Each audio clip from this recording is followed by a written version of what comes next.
Hello everyone. Today we are going to discuss Semester 3 Electronics and Communication Engineering toward Electronic Devices. Thank you, Professor Nikita. This subject is the backbone of ECE engineering and helps students connect theory with the real electronics world. কখনো কি ভেবে দেখেছেন আমাদের হাতের smartphone বা ল্যাপটপগুলো মানে এই যে প্রতিদিনের সঙ্গী গ্যাজেটগুলো ঠিক কিসের জাদুতে কাজ করে? আজ আমরা একদম সেই জাদুর মূলে যাব, ডুব দেব ইলেকট্রনিক্সের একেবারে হৃৎপিণ্ডে। চলুন সেমিকন্ডাক্টরের এই অসাধারণ দুনিয়ার ভেতরের কথাগুলো খুব সহজ করে জেনে নেওয়া যাক। ব্যাপারটা কি বলুন তো, এই যে ইলেকট্রিসিটি, একে আমরা এত নিখুঁতভাবে কন্ট্রোল করি কিভাবে? এটা তো আর বাড়ির জলের কল নয় যে শুধু খুললাম আর বন্ধ করে দিলাম। এখানে বিদ্যুতের স্রোতকে বন্যার মতো আনকন্ট্রোল হতে দিল চলবে না, আবার পুরোপুরি আটকে রাখলেও তো ডিভাইস কাজ করবে না। তার মানে আমাদের দরকার একদম নিখুঁত পারফেক্ট কন্ট্রোল, আর এই নিয়ন্ত্রণের চাবিকাঠিটাই আমরা আজ খুঁজব। তো এই কন্ট্রোল করার আসল চ্যালেঞ্জটা কি? দেখুন, চ্যালেঞ্জটা কিন্তু শুধু সুইচ অন বা অফ করা নয়। আসল চ্যালেঞ্জ হলো এমন একটা মেটেরিয়াল বা পদার্থ খুঁজে বের করা যার মধ্যে দিয়ে বিদ্যুতের প্রবাহকে আমরা আমাদের ইচ্ছেমতো বাড়াতে বা কমাতে পারব, এক কথায় শাসন করতে পারব। দেখুন, কিছু মেটেরিয়াল আছে যেমন ধরুন তামা, যেগুলো বিদ্যুতের জন্য একদম খোলা হাইওয়ের মতো। ইলেকট্রনরা সেখানে ইচ্ছেমতো ছুটাছুটি করে, এগুলো হলো কন্ডাক্টর বা পরিবাহী। আবার অন্যদিকে কাঠ বা প্লাস্টিকের মতো জিনিসগুলো হলো শক্ত দেওয়ালের মতো, যা বিদ্যুৎকে এক চুলো এগোতে দেয় না, এগুলো হলো ইনসুলেটর বা অপরিবাহী। কিন্তু আমাদের এমন একটা জাদুকরী পদার্থ দরকার যা এই দুটো চরম পরিস্থিতির ঠিক মাঝামাঝি জায়গায় কাজ করবে। তাহলে সেই জাদুকরী পদার্থটা কি? এর উত্তরটা কিন্তু লুকিয়ে আছে পদার্থের একেবারে পারমাণবিক স্তরে, তার ভেতরের একটা গোপন কোডে। আর সেই কোডটা হলো তার এনার্জি ব্যান্ড, যা অ্যাটম বা পরমাণুগুলো একসাথে আসার ফলে তৈরি হয়। চলুন খুব সহজ করে ভাবি। ধরুন প্রত্যেক পদার্থের ভেতরে ইলেকট্রনদের জন্য একটা বড় বিল্ডিং আছে। এর গ্রাউন্ড ফ্লোর বা নিচতলাটা হলো ভ্যালেন্স ব্যান্ড। এখানে ইলেকট্রনরা পরমাণুর সাথে বাধা অবস্থায়, মানে নিজের বাড়িতে শান্তিতে আছে। আর টপ ফ্লোর বা উপরের তলাটা হলো কন্ডাকশন ব্যান্ড। এখানে পৌঁছতে পারলেই ইলেকট্রনরা একেবারে ফ্রি, মুক্তভাবে ঘুরে বেড়াতে পারে আর কারেন্ট তৈরি করতে পারে। আর এই বিল্ডিংয়ে ইলেকট্রনদের শক্তির একটা গড় লেভেল থাকে, যাকে আমরা বলি ফর্মি লেভেল। এটা অনেকটা জলের ট্যাঙ্কের ওয়াটার লেভেলের মতো, যা ইলেকট্রনদের এনার্জি স্টেটটা বুঝিয়ে দেয়। এবার ইনসুলেটরের ক্ষেত্রে কি হয় দেখুন, এই ভ্যালেন্স ব্যান্ড আর কন্ডাকশন ব্যান্ডের মধ্যে শক্তির যে ব্যবধান মানে ব্যান্ড গ্যাপ, সেটা বিশাল। এতটাই চড়া যে সাধারণ অবস্থায় ইলেকট্রনদের পক্ষে এই গ্যাপ টপকানো প্রায় অসম্ভব। তাই ওরা কখনোই কন্ডাকশন ব্যান্ডে পৌঁছতে পারে না, আর বিদ্যুৎও বইতে পারে না। অন্যদিকে কন্ডাক্টরের কথা ভাবুন। এখানে ভ্যালেন্স ব্যান্ড আর কন্ডাকশন ব্যান্ড দুটো যেন একে অপরের উপর উঠে গেছে, বলতে গেলে মিশেই গেছে, মানে কোনো ব্যান্ড গ্যাপই নেই। তাই ইলেকট্রনরা তো সবসময় কন্ডাকশন ব্যান্ডে যাওয়ার জন্য রেডি। এই কারণেই কন্ডাক্টরের মধ্যে দিয়ে বিদ্যুৎ এত সহজে চলাচল করে। আর এখানেই এন্ট্রি হয় আমাদের হিরোর, সেমিকন্ডাক্টর। এর ক্ষেত্রে ব্যান্ড গ্যাপটা না খুব বেশি, না একদমই নেই, একেবারে ম্যানেজ করার মতো। এর মানে হলো আমরা যদি বাইরে থেকে একটু এনার্জি দিই, যেমন ধরুন তাপ বা আলো, তাহলেই আমরা ইলেকট্রনদের ভ্যালেন্স ব্যান্ড থেকে কন্ডাকশন ব্যান্ডে লাফ দিতে হেল্প করতে পারি। আর ঠিক এভাবেই আমরা বিদ্যুতের প্রবাহকে কন্ট্রোল করার ক্ষমতাটা হাতে পাই। তাহলে এই যে ভ্যালেন্স ব্যান্ড থেকে কন্ডাকশন ব্যান্ডে যাওয়ার জন্য ইলেকট্রনকে একটা মিনিমাম এনার্জি গ্যাপ পার করতে হচ্ছে, সেই শক্তির বাধাটাকে কি বলা হয়? হ্যাঁ, ওটাই হলো ব্যান্ড গ্যাপ। কিন্তু গল্পটা এখানেই শেষ নয়। একটা বিশুদ্ধ সেমিকন্ডাক্টরের নিজের কন্ডাক্টিভিটি বা পরিবাহিতা কিন্তু খুব কম। এর আসল ক্ষমতাটাকে আনলক করার জন্য আমাদের একটা বিশেষ ট্রিক ব্যবহার করতে হয়।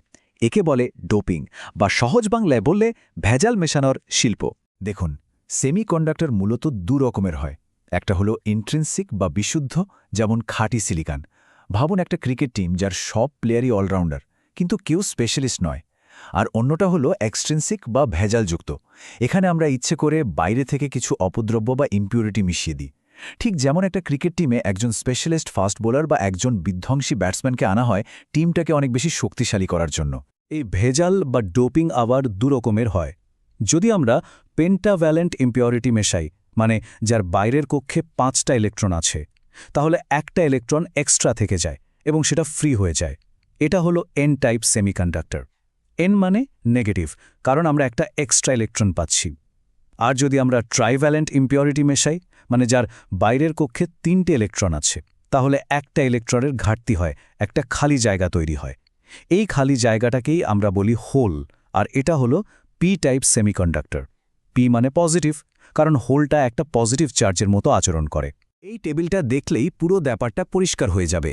এন টাইপে ভেজাল হলো ডোনার বা দাতা, কারণ ও একটা ইলেকট্রন দান করছে। তাই এখানে ইলেকট্রন হলো মেজরিটি বা সংখ্যাগরিষ্ঠ চার্জ ক্যারিয়ার, আর হোল হলো মাইনরিটি। ঠিক তার উল্টোটা হয় পি টাইপে। এখানে ভেজাল হলো অ্যাকসেপ্টার বা গ্রহীতা, আর তাই হোল হলো মেজরিটি ক্যারিয়ার আর ইলেকট্রন মাইনরিটি।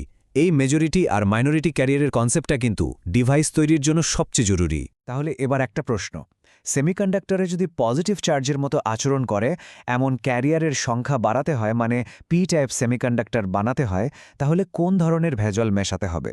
হ্যাঁ, ট্রাইভ্যালেন্ট ইম্পিউরিটি। আমরা এতক্ষণ ধরে ইলেকট্রন আর হোলের কথা তো বলছি, আসলে এরাই হলো সেমিকন্ডাক্টর দুনিয়ার দুই প্রধান খেলোয়াড়, যারা কারেন্টকে এক জায়গা থেকে অন্য জায়গায় বয়ে নিয়ে যায়। চলুন এদের খেলার কৌশলটা, মানে এরা ঠিক কিভাবে চলাচল করে, সেটা এবার একটু ভালোভাবে বোঝা যাক। আমরা এতক্ষণ ধরে ইলেকট্রন আর হোলের কথা তো বলছি, আসলে এরাই হলো সেমিকন্ডাক্টর দুনিয়ার দুই প্রধান খেলোয়াড়, যারা আমাদের কাছে দুই ধরনের চার্জ ক্যারিয়ার আছে। এক, ইলেকট্রন, যা একটা সত্যিকারের নেগেটিভ চার্জযুক্ত কণা, আর দুই, হোল, যা আসলে একটা ইলেকট্রনের শূন্যস্থান। ব্যাপারটা অনেকটা কলকাতার ভিড় মেট্রো লাইনের মতো। ধরুন একজন সামনে এগোলো, তাহলে তার পেছনের খালি জায়গাটা এক ধাপ পিছিয়ে গেল, তাই না? এই খালি জায়গাটাই হলো হোল। এখন এই ক্যারিয়ারগুলো দুভাবে চলে। যখন আমরা বাইরে থেকে ভোল্টেজ দিই, তখন ইলেকট্রিক ফিল্ডের চাপে এদের যে মুভমেন্ট হয় সেটাকে বলে ড্রিফট, আর যখন এক জায়গায় অনেক ক্যারিয়ার জমা হয়ে যায় তখন তারা স্বাভাবিকভাবেই কম ঘনত্বের দিকে ছড়িয়ে পড়ে। এটাকে বলে ডিফিউশন। আগেই যেমনটা বললাম, আমরা কি ধরনের ডোপিং করছি তার উপর নির্ভর করে ঠিক হয় কোনটা হবে প্রধান বা মেজরিটি ক্যারিয়ার। এই মেজরিটি আর মাইনরিটি বিভাজনটাই আমাদের আসল ক্ষমতাটা দেয়, কারণ এর ওপর ভিত্তি করেই আমরা কারেন্টের প্রবাহকে একদিকে চালিত করতে পারি, যেটা আমরা একটু পরেই দেখব একটা ডিভাইসের ক্ষেত্রে কিভাবে কাজ করে। আচ্ছা, চট করে আরেকবার ঝালিয়ে নেওয়া যাক। একটা এন টাইপ সেমিকন্ডাক্টরে মাইনরিটি বা সংখ্যালঘু চার্জ ক্যারিয়ার কোনটা? একদম ঠিক, হোল। ওকে, অনেক তো থিওরি আলোচনা হলো, energy band, doping, drift, diffusion, কিন্তু এগুলোর আসল মজা তো অ্যাপ্লিকেশনে, তাই না? চলুন এবার দেখি এই সব কনসেপ্ট মিলেমিশে কিভাবে আমাদের আধুনিক ইলেকট্রনিক্সের একেবারে প্রথম এবং অন্যতম গুরুত্বপূর্ণ ডিভাইসটা তৈরি করে। যখন আমরা একটা পি টাইপ আর একটা এন টাইপ সেমিকন্ডাক্টরকে সাবধানে একসাথে জুড়ে দিই, তখন একটা ম্যাজিক্যাল জিনিস তৈরি হয় একটা পিএন জাংশন। এই জাংশনে ডিফিউশন আর ড্রিফট কারেন্ট একটা ব্যালেন্সে আসে এবং একটা খালি স্তর বা ডিপ্লিশন রিজিয়ন তৈরি হয়। এই জাংশনে চার্জের বন্টনের হিসাবটা দেয় পয়সনের সমীকরণ, আর কারেন্ট প্রবাহের সময় চার্জ ক্যারিয়ারদের মোট সংখ্যা যে কনজার্ভ থাকে তার হিসাব রাখে কন্টিনিউটি ইকুয়েশন। এই দুটো সমীকরণই হলো এই জাংশনের আচরণের মূল ভিত্তি। এই গ্রাফটা দেখুন, এটা হলো একটা ডায়োডের VI ক্যারেক্টারিস্টিক কার্ভ, মানে ওর পারফরম্যান্স রিপোর্ট কার্ড। যখন আমরা পজিটিভ ভোল্টেজ দিই, মানে ফরওয়ার্ড বায়াস করি, তখন একটা নির্দিষ্ট ভোল্টেজের পর কারেন্ট হু হু করে বেড়ে যায়। কিন্তু যখন আমরা উল্টো ভোল্টেজ দিই, মানে রিভার্স বায়াস করি, তখন কারেন্ট প্রায় শূন্য থাকে।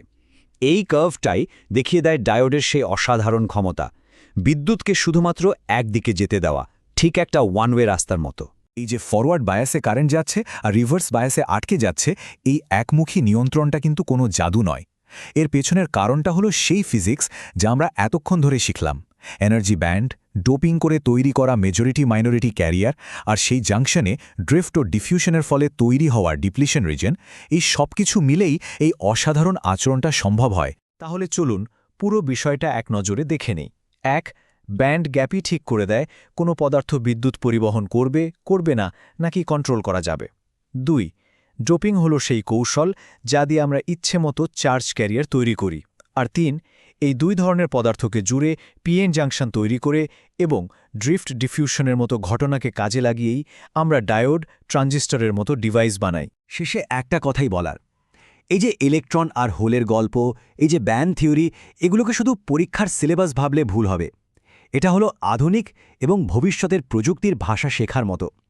আজকের এআই চিপ থেকে শুরু করে কোয়ান্টাম কম্পিউটিং পর্যন্ত সব কিছুর মূলে কিন্তু এই সেমিকন্ডাক্টরের ফিজিক্স।